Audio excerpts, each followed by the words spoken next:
Let's bring in Jonathan Conricus, former spokesperson for the IDF and a senior fellow at the think tank Foundation for Defence of Democracies.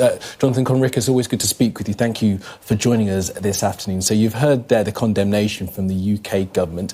Benjamin Netanyahu, as I said in the last few minutes, saying that Israel is not a party to this famine, in fact trying to prevent starvation. Should more be done, though, to let more aid in to Gaza so that it's not on such a knife edge of the amount of food aid that's getting to people?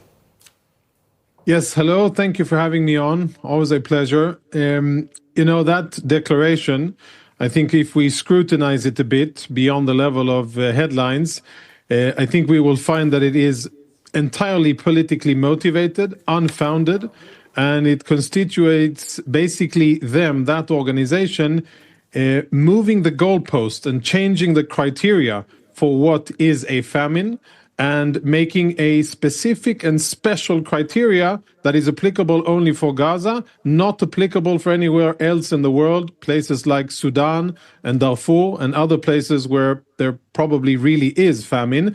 But we've seen this pattern. It's a reoccurring pattern where UN organizations abuse their power and declare things that are politically motivated but not true on the ground. This, Jonathan, sadly, as far as I understand, is a similar instance. And I'm very, very sad to see the British government piling on and falling for this as well. Sad to see that the main culprits who are responsible for the situation in Gaza, which is Hamas, aren't mentioned in the British statement that you just read out. Jonathan Conricus, it's the fifth time famine has been declared since the IPC was established in 2004. Previous times was Sudan, 2024, South Sudan, 2020, South Sudan again, 2017, Somalia, 2011.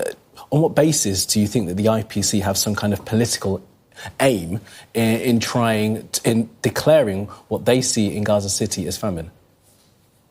Very simple. They're a UN organization. The UN, and I know this from personal, professional background, I actually served at the UN headquarters on behalf of Israel.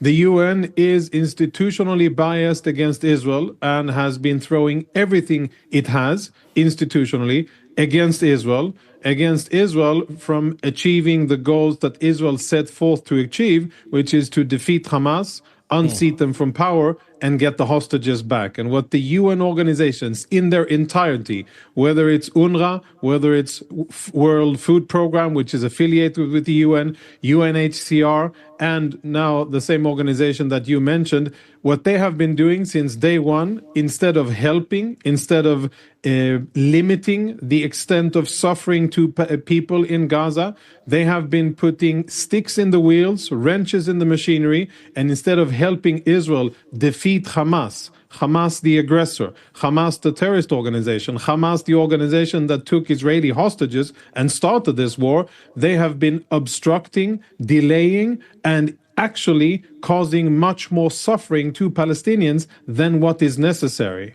Okay, Jonathan Conricus, you'll know that the UN will dispute much of what you said, but let's just move on to where we find ourselves now. There's been a huge call-up, 60,000 IDF reservists. It looks as if there is going to be another occupation of Gaza City. Where does this end at this point for Israel? So it's not yet a fait accompli that Israel will go in for that maneuver and actually launch a full-scale and maybe final ground operation against Hamas in Gaza City, which is Hamas' last stronghold. It can be avoided, and I think as we are speaking, negotiations are ongoing. The three countries that are supporting Hamas, Egypt, Qatar, and Turkey, I think are passing messages to Hamas, something along the lines of take a better deal and release all of the Israeli hostages. If you do, we can avert this Israeli maneuver against Gaza City. I think there still is time for that, and nothing has been set in stone. Yes, Israel is preparing, calling up reserves, battle rehearse, and getting ready for operations, because Israel needs to defeat Hamas, and I think it's a very clear and simple thing to understand. But it can be averted with all of the humanitarian suffering that would entail with it, can still be averted if Hamas hands over hostages, surrenders, and agrees to what your foreign secretary also said, that they won't have a future in ruling over Gaza.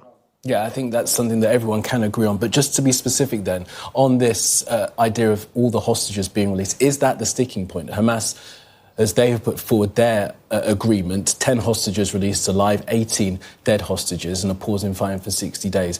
You're saying that you think the negotiation now is surrounding all the hostages being released in one go, because, of course, there is fear among the Hostage and Missing Families Forum and others that if the occupation goes forward, if there is more military action, those hostages that are still alive there are going to be put into grave danger. Yes, of course, Hamas want to keep hostages because they want leverage on Israel. And just to be clear, as long as there are Israeli hostages in Hamas captivity, we're creeping up to the horrible milestone of 2 years.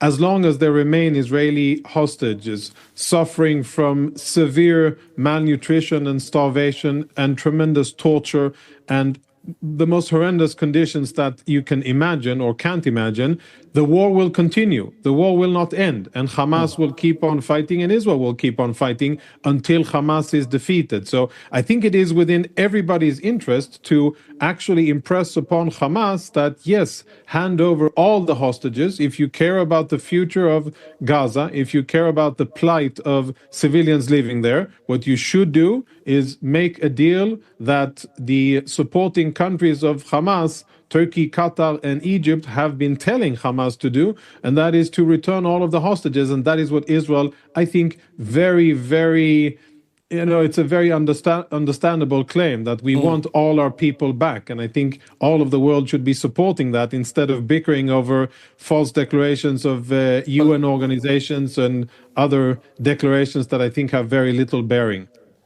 Jonathan Conricus, as you know, the IPC is a respected organisation, and let's just move on from that, because I want to speak again about this next stage of this war. I mean, what do you say to the family of Omri Miran? He's been held for 2 years. His wife, Lishan Miravlavi, says that any new operation, any new offensive will put her husband in much greater danger. As a democracy in the region and against a terror group, isn't now the time to listen to those citizens of Israel who are saying, enough? Let's bring the people home in whatever way we can and stop the fighting. First of all, I've been praying I'm wearing yellow out of identification with the hostages' family. I pray for the hostages' return, and I want Hamas to be defeated and my brothers and sisters to be brought back home to their families for recovery and for burial.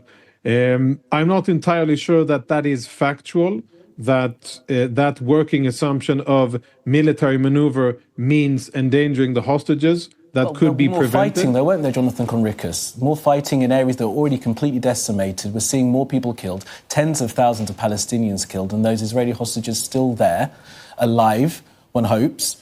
And if you go back there's more danger.